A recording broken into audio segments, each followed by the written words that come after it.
Let's talk about edge beveling as I turn this scrap piece into a cord wrap. Now this piece of scrap actually comes from the center cutout that's laser cut for our slim minimalist wallet, which you see here. It's a perfect fit. It's a weird shape, so I hung on to it. Always keep your scraps. Figure out what to do with them. Get a little creative.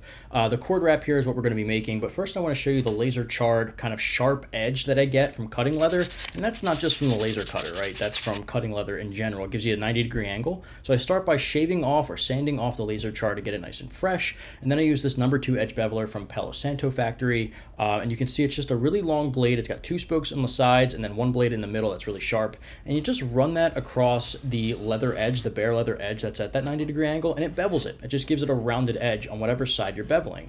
Now, on pieces of the leather product that aren't going to get glued shut, like this rounded piece here, it's just going to be open, I bevel the inside too, so you get a really rounded edge on both top and bottom. Now, because it's a cord wrap, I punched out the 1/8" holes, and you'll get to see the finished leather edge a little bit later on toward the end of the video.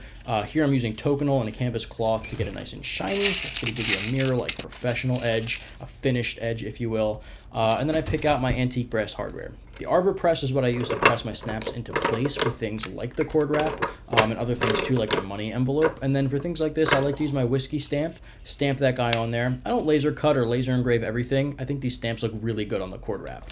So from here, I just use my 4 fingers there to wrap the cord around, and then I stick it inside the cord wrap and snap it shut. It's just a nice way to keep the cords organized so they're not flailing out all over the place. And then here at the end, you can see some close-up shots of those edges that are beveled. It doesn't look at a 90-degree angle anymore. It looks a lot cleaner, a lot shinier, a lot more professional. So we bevel edges to get rid of the sharpness and give it a nice finish once we use a finisher like Tokonole.